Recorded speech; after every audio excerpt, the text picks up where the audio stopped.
오늘 찬양 잘했고, 또 부모님들이 뒤에 서가지고 별일로 한 일은 없지만 그래도 판판판판 이게 마치기가 어려운 건데 또 해주셔서 오늘 성가대의 아름다운 찬양도 감사를 드립니다. 옆에 보신들하고 인사할까요? 메리 크리스마스.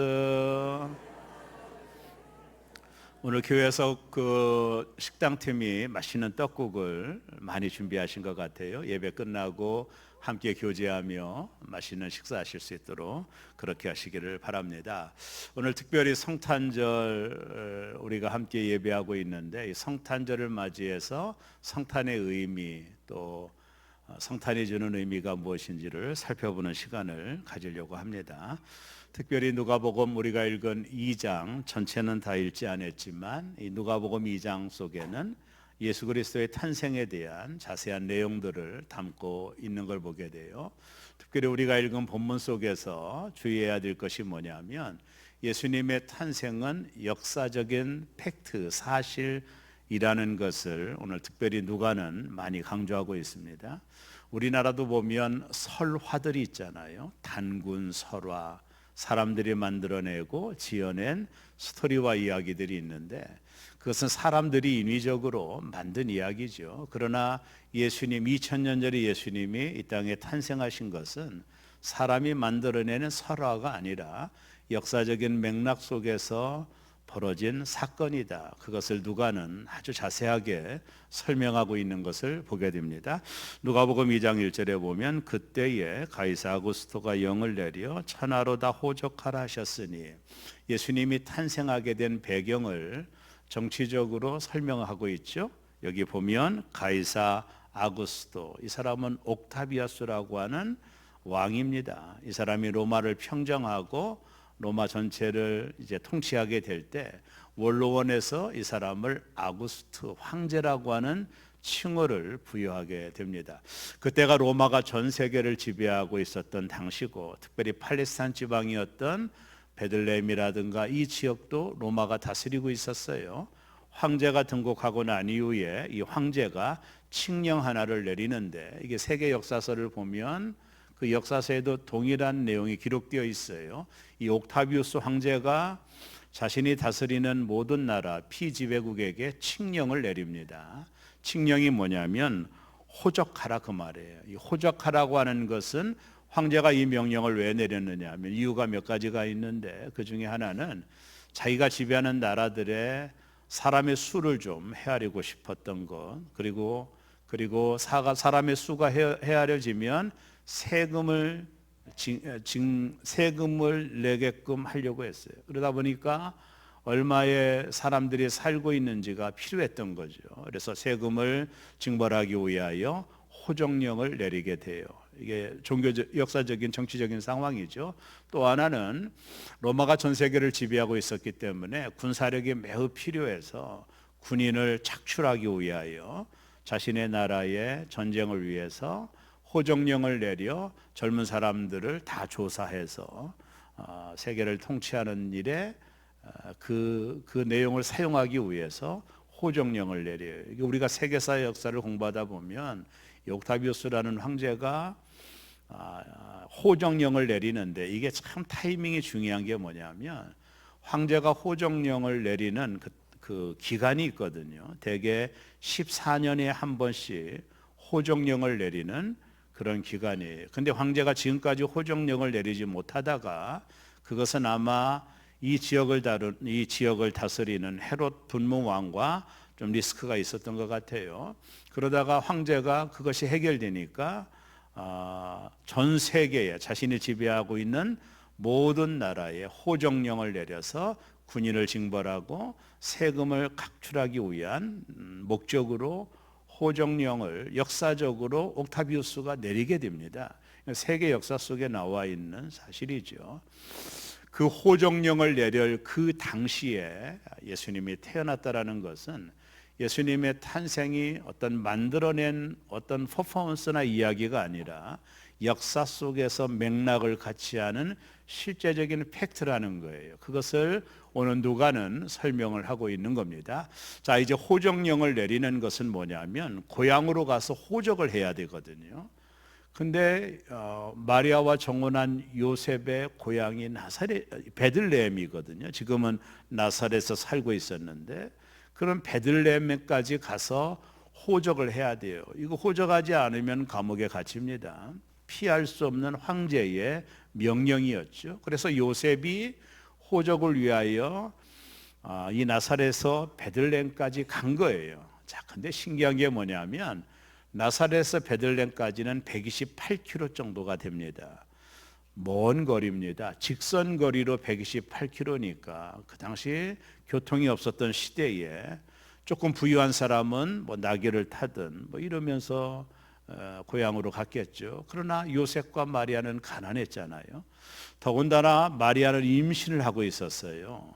그런데 요셉이 굳이 마리아를 데리고 이 동행에 동참을 하거든요.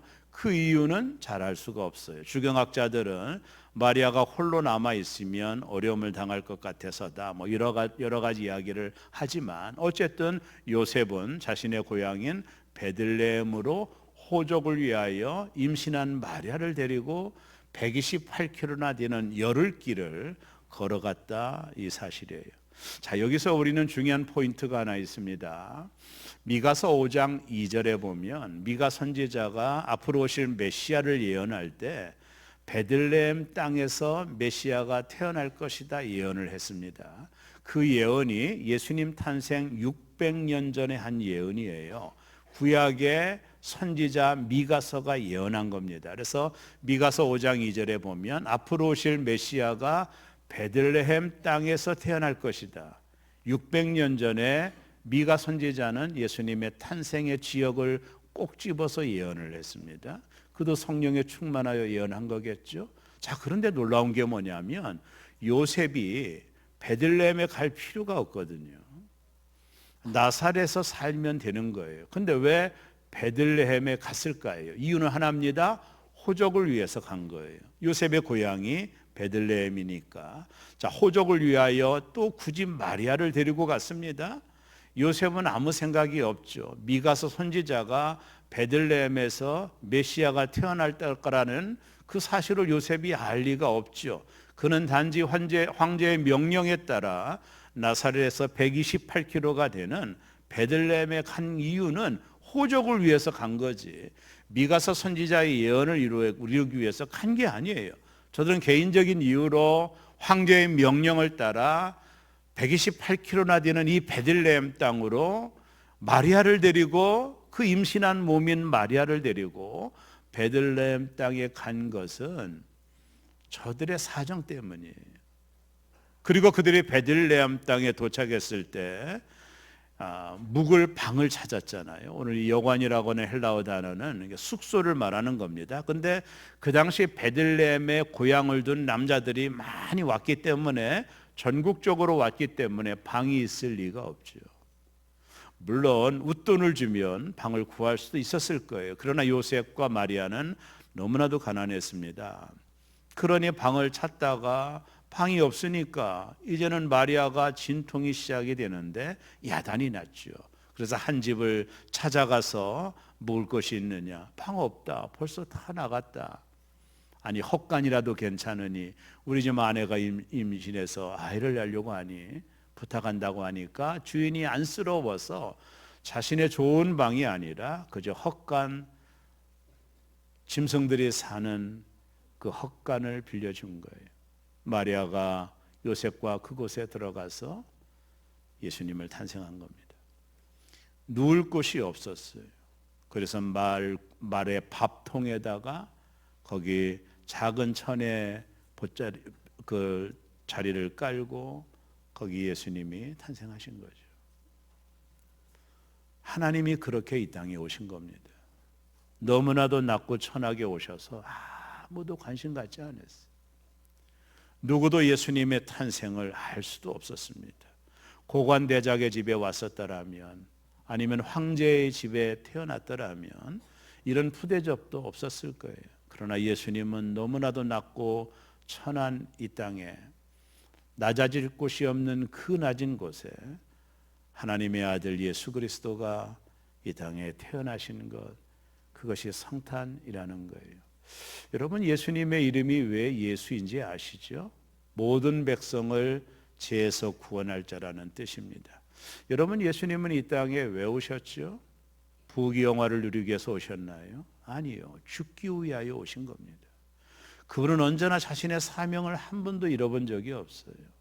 그는 죽기 위하여 이 땅에 오신 거예요. 모든 사람의 죄를 담당하고 십자가에 달려 죽기 위하여.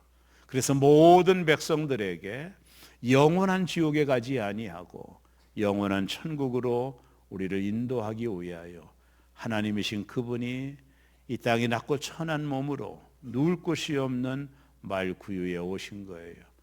제가 존경하는 메카라이드 목사님이 예수님의 오심을 이렇게 표현하는 것에 감동적이었어요. 여러분 모두 반려견 좋아하시죠? 사랑하고 좋아하고 어떤 때는 자식처럼 반려견을 키우지 않나요? 여러분, 그러나 여러분이 개가 될 수 있나요? 아무리 반려견이 좋아도 개가 먹는 음식을 먹고 개가 잠자는 곳에서 잠을 자고 개처럼 기어다니고 불가능한 일입니다. 아무리 개가 좋아도 개처럼 인간은 될 수도 없고 되려고 하지도 않아요.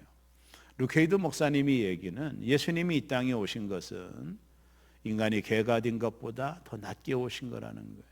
인간이 먹는 음식을 먹고 인간이 자는 잠자리에 잠을 주무시고 인간이 배고파하는 배고픔도 느끼시고 인간의 모든 것들을 다 느끼고 오신 거죠. 낮고 천한 곳 말구유에 왜 오셨죠? 더 내려갈 곳이 없는 그곳에 오신 거예요. 왜 예수님은 이렇게 평범하게 사람들의 관심도 끌지 않고 이 땅에 오셨을까요? 하나님의 능력이 자신의 아들을 그 정도밖에는 대우할 수 없었을까요? 그렇지 않습니다.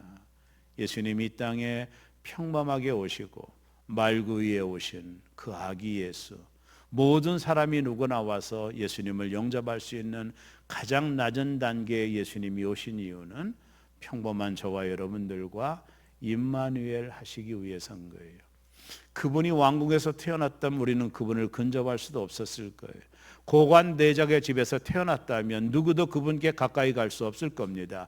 그러나 그분이 너무나도 낮은 단계로 말구유에 누구나 와서 영접하고 누구나 와서 만날 수 있는 시와 공간 속에 오신 이유는 저와 여러분들이 평범하기 때문에, 평범한 우리와 임마누엘 하시기 위해서 예수님께서 그렇게 낮은 모습으로 이 땅에 오신 거예요. 그래서 우리는 그분을 가까이 갈 수 있는 거예요. 병든 자들도 갈 수 있는 거예요. 마음에 상처받은 자들도 그분께 갈 수 있는 거예요. 그분께 갈 수 있는 어떤 장애물도 없어요. 그분은 너무나도 낮은 모습으로 우리 옆에 오신 겁니다. 누구나 만나면 만날 수 있는, 누구나 찾으면 찾을 수 있는, 누구나 부르짖으면 응답하실 수 있는 그런 가장 낮은 곳으로 예수님이 2000년 전에 이 땅에 오신 거예요. 더 내려갈 것이 없이 오신 겁니다. 저와 여러분이 평범하기 때문에 평범한 우리와 임마누엘 하기 위하여 평범하게 이 땅에 오신 거예요. 낮고 천한 몸으로 이 땅의 빛으로 아기 예수님으로 이 땅에 오신 겁니다. 모든 사람은 성공하기 위하여 이 땅에 태어나죠. 모든 사람은 출세하기 위하여 이 땅에 태어납니다. 모든 사람은 이왕이면 좋은 대학, 높은 곳, 높은 자리, 높은 직장, 높은 연봉을 위하여 열심히 살아가지만 그분은 처음부터 죽기 위하여 오신 분이에요. 낮고 천하게 오셨어요. 한 번은 겟세마네 동산에서 딜레마가 있어서 고민한 적도 있었어요. 이 십자가의 고통을 예견했던 솔직한 인간 예수는 고민했습니다. 하나님 이 잔을 피할 수 있다면 피하고 싶어요. 나도 인간의 몸을 입고 이 땅에 오셨기에 인간이 겪는 모든 고통을 앞으로 겪어야 될 십자가의 고통 앞에서 그도 흔들렸어요. 왜요? 인간이었기 때문에. 그도 마음이 흔들려서 하나님을 부르며 말합니다. 이 잔을 피할 수 있으면 피하게 해달라고. 그러나 하나님의 뜻을 다시 발견한 예수님은 그 겟세마네 동산의 마지막 밤에 하나님 앞에 이렇게 기도했어요. 아버지, 내 뜻대로 마옵시고 아버지의 뜻대로 하옵소서. 그는 아버지의 뜻에 순종해서 큰 십자가를 지는 거였어요. 아들이 죽어야 저와 여러분이 살 수 있거든요. 저와 여러분이 영원한 지옥에 들어가지 않게 되는 거거든요. 그래서 그분은 순종하시고 십자가에 달려 죽으신 것입니다. 그분이 2000년 전에 말구유에 태어나신 겁니다.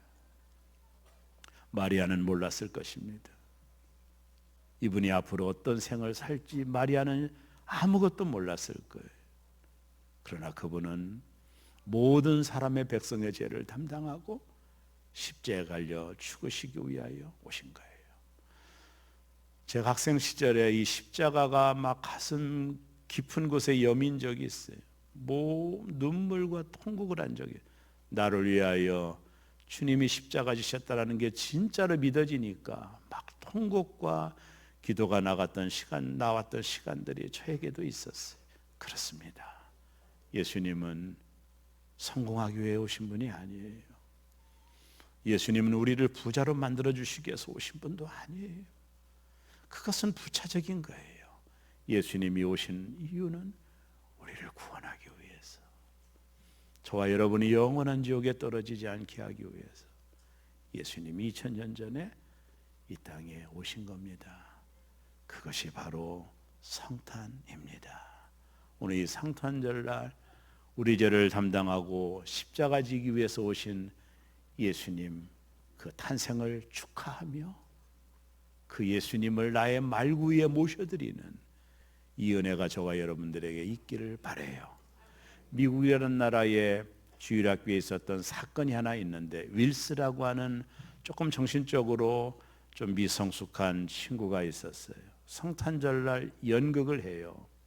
똑똑한 친구들은 요셉도 하고 똑똑한 자매들은 마리아도 하죠. 그러나 윌스는 말도 어눌하고 생각도 조금 짧고 다른 성장하는 아이들보다 좀 뒤처지는 그런 아이였어요. 이 아이가 할 수 있는 게 없는 거예요. 그러니까 선생님이 이 아이에게 선곡을 맡겼는데 대사 한마디를 맡겼습니다. 반갑습니다. 이 한마디. 여관집 주인의 역할을 윌스가 담당을 했어요. 성탄절 시작됐어요. 모든 성도들이 아이들이 만드는 이 연극을 보기 시작했어요. 이야기가 흘러가고 줄거리가 흘러가고 마지막 마리아와 요셉이, 임신한 마리아를 데리고 요셉이 문을 두드려요. 그러면 영화집 주인인 윌수가 나와서 반갑습니다. 매몰차게 이야기를 한 대사만 하면 되는데 마리아와 요셉이 문을 두드려요. 윌수가 나가서 자신에게 맡겨진 대사를 합니다. 반갑습니다. 그러니까 마리아와 요셉이 쓸쓸하게 다른 곳을 찾아가요. 그때 윌스가 연극의 대사에 전혀 없는 말 한마디를 했어요. 다시 문을 열더니 제 방이 있으니 제 방으로 오십시오. 연극은 다 파토가 났습니다. 줄거리는 모두 다 끊어졌어요. 그러나 그날 밤에 그 연극이 사람들의 심장에 울림을 주었어요. 감동을 주었어요. 제 방이 있으니 제 방을 사용하세요. 이 어눌한 윌스가 뒷모습을 보이고 가는 요셉과 마리아를 너무나도 안타깝게 여겨 대사에도 없는 그 대사 한마디가 모든 사람들에게 감동을 주었고, 지금까지 이 연극이 교회들마다 연극이 진행되고 있잖아요. 오늘 이 아침 우리의 마음의 말구유에 예수님을 모셔드리지 않는 한 이 성탄은 나와 아무 상관이 없는 게예요. 오늘 저와 여러분의 마음에 아기 예수님을 모셔드리는 이 아름답고 행복한 성탄절 되시기를 주의 이름으로 축원합니다. 기도하겠습니다.